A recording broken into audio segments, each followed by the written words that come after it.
know we're live, but welcome. Welcome to a podcast that I think is going to be epic. I just have a feeling you're in a mood today. That man right there is. I think we have some fun things to talk about. You know, in life, I always say this to my kids every day. Well, almost every day. I said, I make them answer me back. And they already know the answer, but I make them answer me. I said, hey, what day is it today? And they roll their eyes, and especially my daughter, she's 16. And she goes, it's the best day I could ever live. I said, yeah, why is that? Because it's the one I'm living. Like, absolutely, babe. Yeah. Right? But this is the best day we can live. This is the best day we can do a podcast because this is what we've got. Yeah. We don't have tomorrow, and yesterday already happened. I get everybody does, right? How are you doing today? How's it going today? Yeah, you're like... Yeah, well, so the new one that I've learned, and I don't think it's anything new, and I wish I could cite the source of where I learned it from, but my standard response now is I'm trying to say better than I deserve. Better than I deserve. How's it going today? How are you doing today? Oh, better than I deserve. That's not bad. Well, I mean, it's true. Yeah. It's just true. It is. I mean, I'm a type 1 diabetic in a family riddled with cancer. I am definitely... Boom. I'm definitely doing better than You're I riding deserve. high. Yeah. Absolutely. Yeah. I mean, I own a barbecue restaurant that people seemingly hate online. And that might be part of why I'm in a mood today, but it's not even upset. It's actually more entertaining, and it's part of the larger narrative. And we were talking earlier about, this whole thing. It's just, I've never seen people simp for government the way that they are. And I'm not saying on one side or the other. I'm actually saying on both sides, right? Yeah. The Trump derangement syndrome, yeah. TDS, as a lot of people call it. That's a real thing. Like, he's our savior. But then you go back and you look before that, and there was probably an Obama derangement syndrome. Yes. Right. I mean, with the birth certificate stuff, whatever. But, here in Michigan, Whitmer, so I shared a repost, I guess is what we call it. Yeah, you got to put that up. Put that up when we go into editing. I will actually. And it was a stan account for Whitmer, for the Democrats. Yeah, you showed it to me. And it was basically a meme of Whitmer, a Maoist meme, right? Right, the Chinese dictator. Yes, Chinese dictator Mao. But it's Whitmer in place of that. It's Whitmer in place, and the whole thing, and there was no context given to it. Simply, they just posted this the meme, I guess, if you could even call it that. And some of the ensuing comments were kind of interesting. People were actually like, "Oh, I wish you were that cool." Only if yada yada. And of course, there's people like, yeah, well, no kidding. She's definitely a dictator in all facets of the word. Sure. So of course, being who I am, I share that, and I'm saying, it seems pretty accurate. That was your comment. That was my comment when I reposted. It used to be a retweet. Now it's a repost on Twitter, X, Twix, whatever you want to call it. Twix. I like that. I haven't heard of Twix. That's pretty good. Yeah, and then of course, what I call the hurting ensues. These people that cannot fathom somebody saying or thinking something badly about their government official or their queen, as we kind of jokingly call her.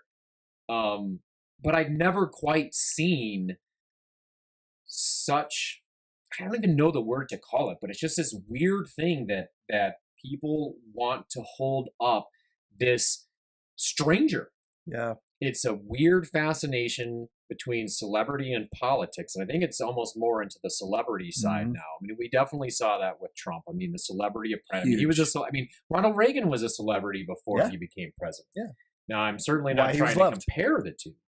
The difference being with Reagan is that he was actually in government before he became president. Sure. Trump wasn't. But it's almost a mental condition, and I don't want to be flippant when I say that, but it's strange the amount of time that people take to bolster their opinion and the worldview of a given politician. So in this context with Whitmer, and then taking it even further with when Whitmer's out of office, there is now talk of Jocelyn Benson, our Secretary of Wow. State, is showing some early signs of wanting to fill that role. So I think that's kind of the It'd next just be a thing. progression. Yeah, I think that's the next thing coming down the line. And listen, Benson, she's not been the target of many of my discussions. I do know of some court cases that she has lost when it comes to some of the emergency orders that were implemented at polling stations during the pandemic. One of the big ones was not allowing guns. So she is definitely not infallible, and she's got some real issues that are hanging around her neck as far as election integrity and some other things. But I just find it so weird that these people spend so much time. We know Twitter is a gross place, right? It's not the real world by any means. And there are several anonymous accounts. I mean, almost all of them seem like they're anonymous accounts, and they're just mean. Yeah. And that's what they try and draw out, like the worst in people, and play these games.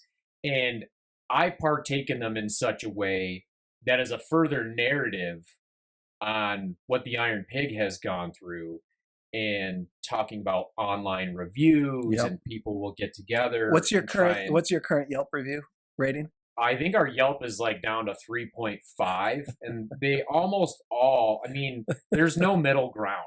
That's the funniest. It's either thing. 5 or 1. It's either 5 or 1. There's 5 or 1. There's no middle ground whatsoever. Which speaks volumes about the entire process of peer reviewing. Anyways. But I say if anybody wants a really good idea of actually what's happened, verified reviews like a DoorDash are a better spot to go with that kind of thing. Sure. Because those are people actually getting your food and basing it off what they're eating. You're required to make a purchase in order to do so. We've had people as far away as Alaska leave us reviews, and they'll tell us, I've never once been to your restaurant, but I read something online, and I can't believe somebody would do business like this. And to me, as crazy and as opposite as it sounds, that's what I do. Right? I'm not afraid to say, take a hike. So here's a question. So this is a good question, because I think people actually genuinely have this question about you specifically, right? It seems like you enjoy poking the bear. You enjoy continuing to stir up certain levels of controversy, even to somebody may even say like he kind of likes it. Yeah, I mean, there's a certain level of truth to that, for sure. And it serves a couple of different purposes. Yeah. And one of the main we didn't even talk about this before I asked you that question, but it's something that I know I hear people ask me. Because I tell them, like, oh yeah, I'm good buds with Ian. They look at me, they're like, you're good friends with Ian Murphy? I'm like, yeah. I go, I don't agree with everything he does, and we're very different people. But I respect something about him, and he's been a true friend. That's hard to find. I learned years ago, there's an old saying, he doesn't suffer fools lightly. And that's, I have that malady. I don't suffer fools lightly. For a long time, my friends growing up in high school will tell you the exact same thing. Sure, that's who you are. Especially, I played soccer in high school, and, I was a referee's nightmare. I was probably a coach's nightmare too. Constantly questioning authority. Fast forward to today, here I am still questioning, suing local government, suing state government. Yeah. But in the context of the last 3 years, and how, listen, people left us snarky reviews since we've opened. I've always said this, barbecue is very, very subjective, right? So it opens the door for a lot of things. And you don't have to love our food, but, at least have some appreciation for the hard work that our crew does do. Sure. Right? Don't be disrespectful, those kinds of things. Normal human behavior, right? When dining out is sort of expected. Yep. We've seen a real decline in that for a lot of reasons, right? The pandemic accelerated that for a lot of reasons. The virtue signaling is really what started to ramp up. And that to me is the bigger part of it. It's this idea that I am better than you because of my opinion or my beliefs or my principles, whatever it happens to be. Yeah. And those generally are the same people that pride themselves on their high level of tolerance. Got it. So I find it wildly hypocritical. And that's where the entertainment value comes in for me. Because you like to, A lot of times, you like to expose that. and this is flippant when I say this, a lot of times these are therapy sessions for these people. Sure. Because they have no idea how hypocritical they sound. Because they can't. For example, when they say that they are pro-choice when it comes to the big issue of abortion, but when it comes to making medical decisions, they are not pro-choice. You have to go by what that government official says, local, state, right?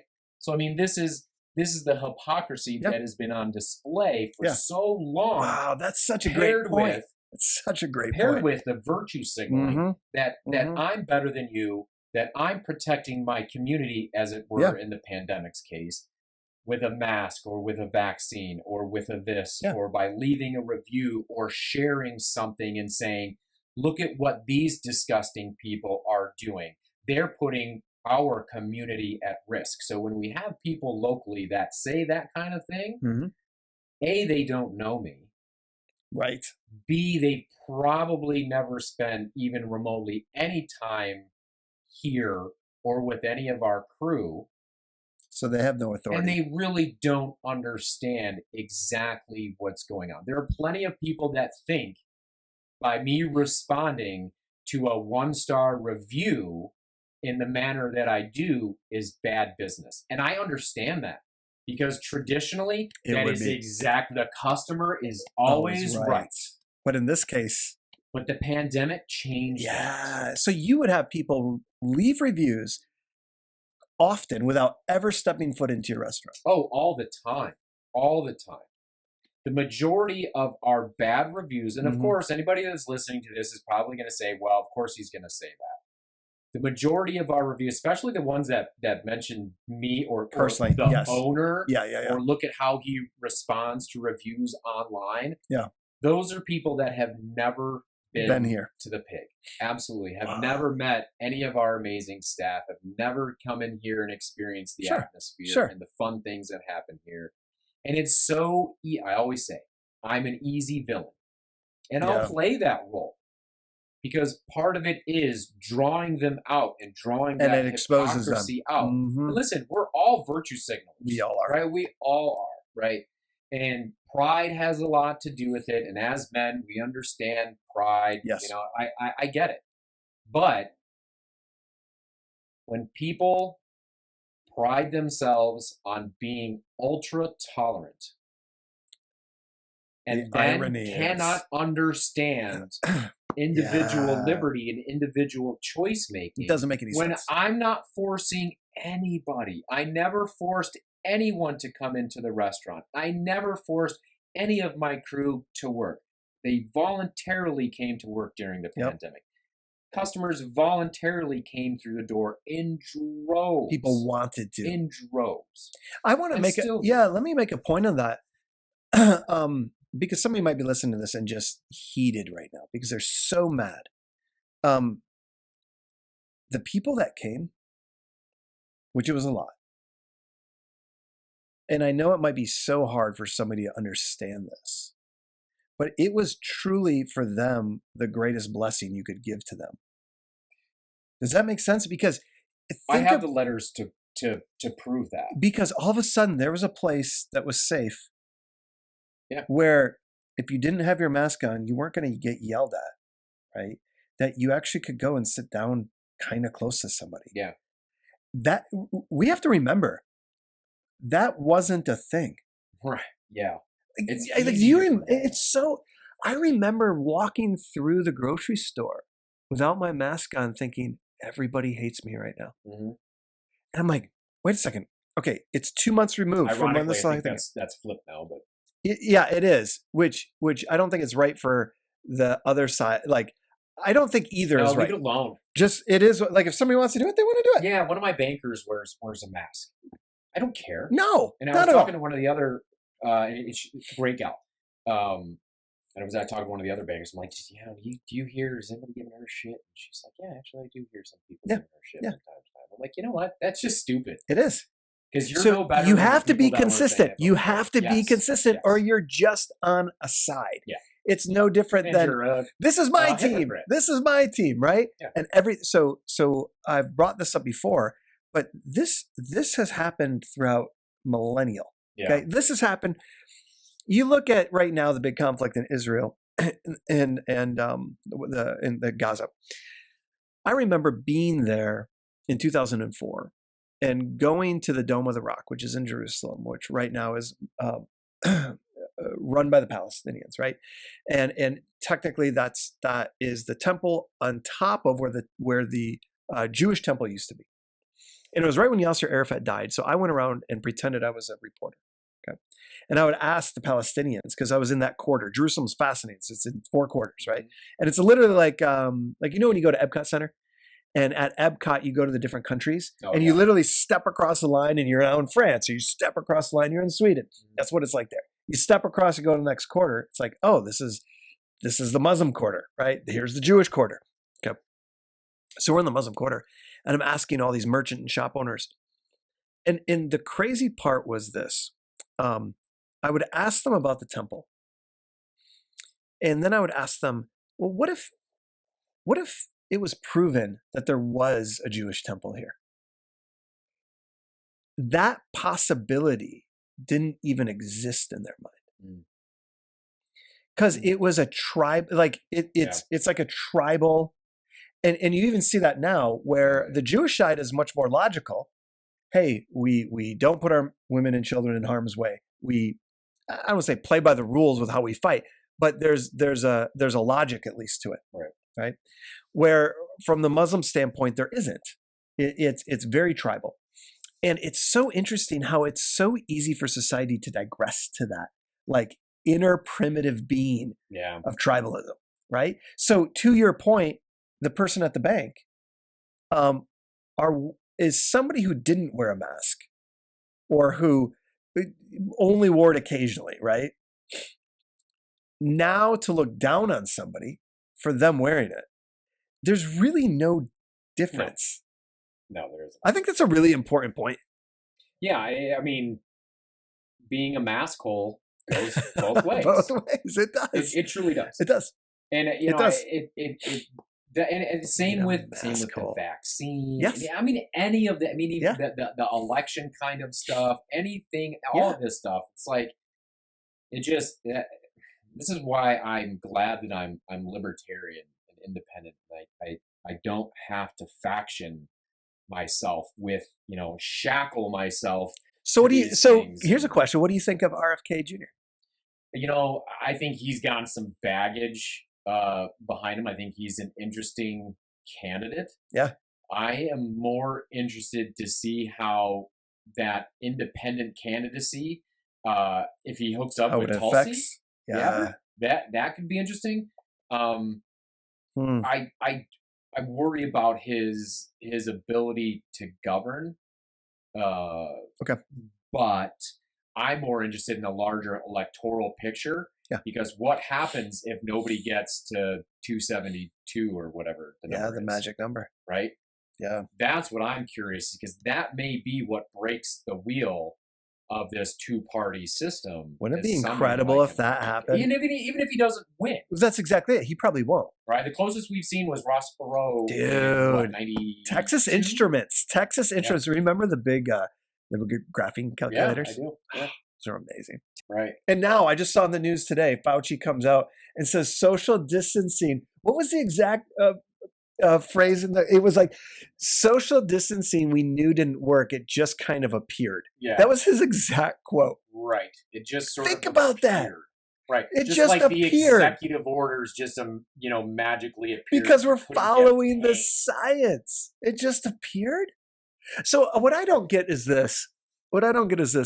How can people see that no matter what side they're on and go, oh, I'm going to continue to vote for that? Like, forget being mad at it. Okay, let's forget the... You already said it. You said the answer to it already. It's like, forget the... Tribalism. Forget the criminal part of this whole thing, right? Like, there is so many lawsuits that should be happening and completely obliterate, like, everything. It was so bad. right? Think of everything everybody had to do. Yeah. We were forced to do. Then now it's like, oh, yeah, it just kind of appeared. The stickers on the floor telling you what direction to walk down the aisle while you're at the grocery store. Dude, it was didn't have any capacity limits on it. And, I mean, it's just most of us. Like the whole thing, dude. Most of us knew. I knew. And we all forget about it because we want to go back to normalcy. Like we don't want to remember it because you don't like to remember bad things. That. I get blasted for that all the time, especially this time. Yeah, why do you keep bringing it up? Because I'm resharing and I'm reminding. And it's coming into an election year, a big election, and of course I'm going to remind. And people want to jump. Oh, why you? Oh, look at you! You're still upset. You're still hurt. It's there's something here though. Think about this. There's something here because psychologically, here's what happens. Everybody has gone through really hard stuff. Yeah. I mean, everybody does. Everybody's story has tragedy, right? Everybody's story has pain and suffering, and you have to make it through something. Like that's the human condition. Right. Okay.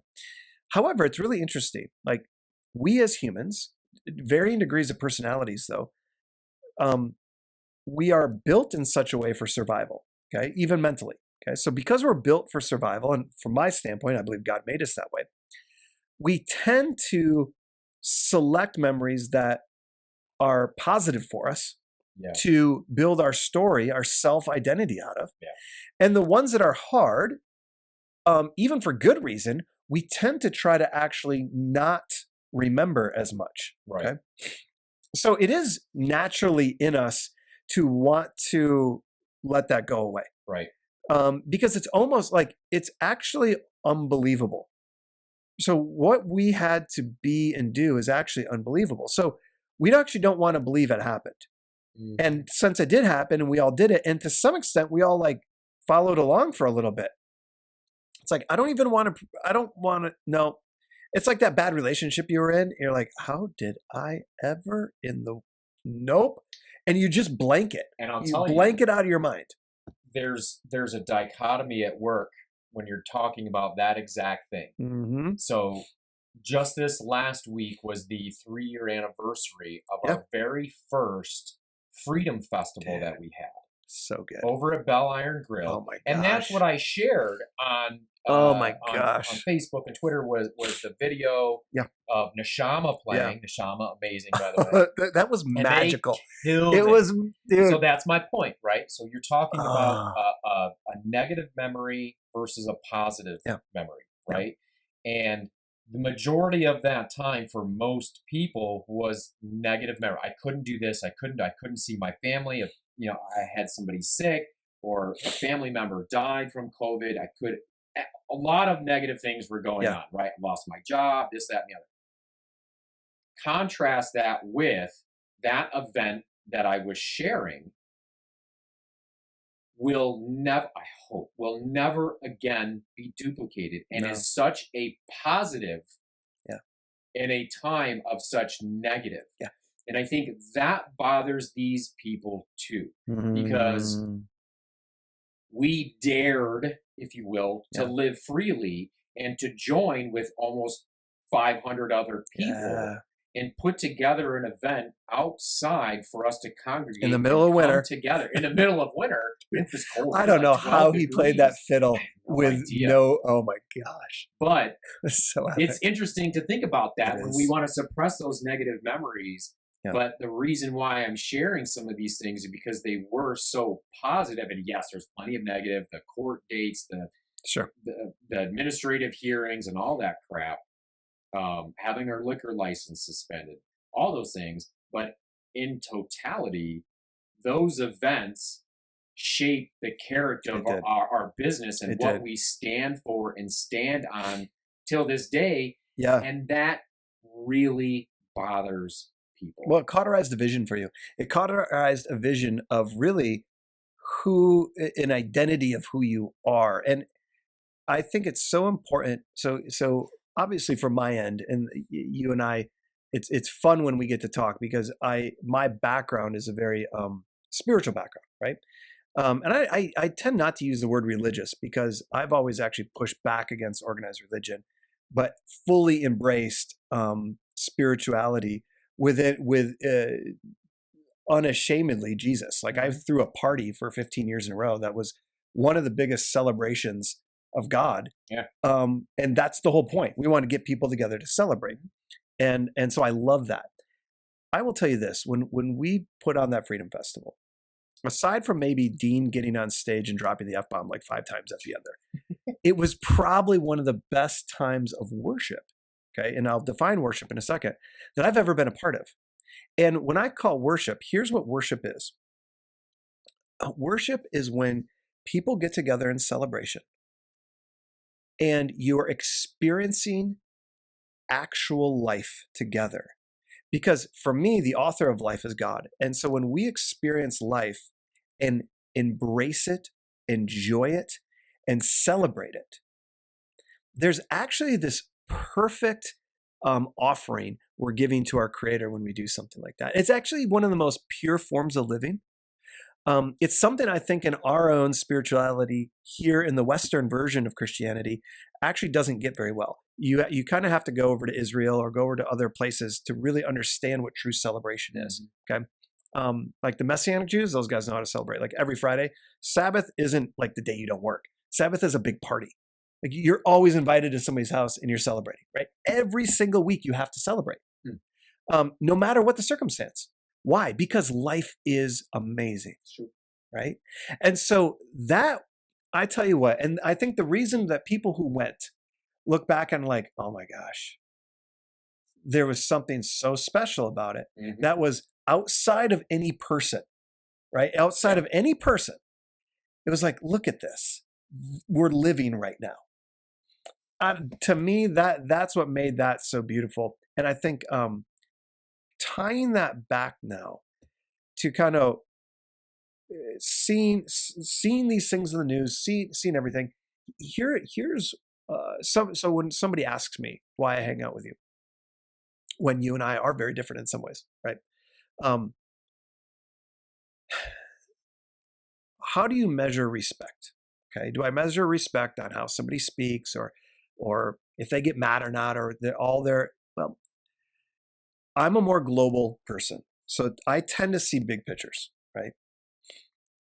And for me, when I looked at during that time, who was willing to be humble enough and self-sacrificing enough to actually risk their livelihood, their personal reputation, put it all on the line for a principle. There's literally a handful, maybe not a handful of people I knew that would do that, right? And so for me, that's like, well, this is easy, right? This is easy. Of course I'm gonna be this dude's friend because I like admire that, right? That inspires me. No, yes, there's a lot of things I'm sure you and I disagree on. However, when you bring, it's so important we remember. It's so important we remember the things that went wrong. And we're not just sheep going to slaughter. Yeah. We're not just ants marching like the Dave Matthews song, right? It's so important we actually think and we have wisdom, that we pursue wisdom, that we're actually thoughtful. Yeah. Because without that, we're just taking up airspace. Right. Like literally. That's why it amazes me that there are so many people that just want to toe that line for whatever it is, the government or anti-free speech policies, whether on social media or from the government. I've never quite seen anything like it in since the last couple of years. No. And I don't know that it's going to get any better, but some of these people really need to disconnect. Need to disconnect their personal lives from the political things that are going on that drive them to act so crazy and be so obsessed with these people on both sides, right? On the positive side and the negative side. I agree with that. Yep. Trump obviously gives a lot of fodder for people. Sure. So I mean, he always has. It's part of his shtick. And I think that's part of why it has, accelerated some of this behavior. But it's also what made him do the things he was Right. able to do really well. Right. There's some amazing things he did. Right. We don't always agree. And I think, too, the tribalism thing, wouldn't it be great to be able to define, I don't want to call them movement, that seems so altruistic, but to be able to define a group of people that actually are just thoughtful, that are able to look at both sides and say, hey, I really like these things that they're doing. And I don't like these other things, but I'm okay. Like, it's okay. Right. It's okay not to agree with everything that you say. Right. And still actually respect or think they're a person and I can learn from them. Right. Isn't that novel? The dynamic has really changed. So instead of focusing on, the 9 things that we have in common that we're focusing on the one thing. We're focusing on the 1 or 2 things. The half a thing. Yes. That aren't even remotely important as the other 9 things that we do agree. Yeah. I see this a lot, and it's really disappointing to the point where I would love to create here at the restaurant a sort of high school debate style. Wouldn't that be sweet? Dude, it's like my example, The Rock. Yeah. Yeah, you have to go up on The Rock and you have to share what you have to say. In a respectful way. Yeah. I'm trying to figure out how we can do this. I'm sure we'll experiment that would be with it at fun. some Oh my point. gosh. And, to bring 2 sides together of a particular subject. It doesn't have to be anything that's vitriolic. It can be something as simple, as, Spartans versus Wolverines. Well, obviously, we know who's going to win that one right now, but shout out to Michigan. Stafford versus Goff. Oh, I am. Time out. Being a lifelong Lions fan, this couldn't be the more, I couldn't be more excited right now. It's cool. I think it is so much fun. Cool. So much fun right now. What's interesting is this would not have happened if Brad Allen had made the correct call and Detroit would have had the number 1 seed in the bye. Which is just crazy. So Staff wouldn't be coming back to Detroit. We wouldn't have, there are bars that are banning Stafford jerseys in Detroit. I love it. Spirit of Detroit's got a Lions jersey on right now. I mean, it's cool. And they deserve it. I can't even say we, because Detroit, it's awesome. It's right. So we haven't cool. had a good sports team. The Lions have not been good in a long time. So, I mean, they set some records this year, and it's going to be fun to watch. The Wolverines, crushed it. And both the coaches, Harbaugh and Campbell, they're like the coolest. They're homegrown dudes. They're so much fun to watch. I mean, it is fun. It is so much fun to watch. And come back. What team is it really the coach as the focal point rather than some star player? Right. That's the cool thing about both these teams. Yep. Really, both are built from just solid leaders as coaches. I've actually learned so much from Dan Campbell's press conferences. LeBron James doesn't know such a thing. No, because LeBron James, it's hard to be his coach. Right. Yeah. But I think that embodies what Michigan actually is all about. We are kind of that Midwest, hardworking, I feel like I want to think that's what it's all about. I want to be like that. Yeah.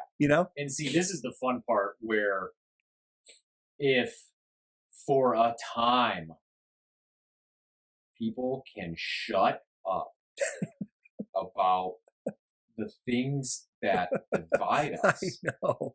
And I know. Come together. I mean, even Sparty fans were cheering on the Wolverines. You know what I mean? It's like, of course, we're all Michiganians. Yeah. That word Michiganders. But we got to come up with a better word. But that's my hope for the future. And I would love to create an atmosphere where we could come together here in a restaurant and be able to do that kind of thing. So I got to get going. You got to go. I got to pick up a kid.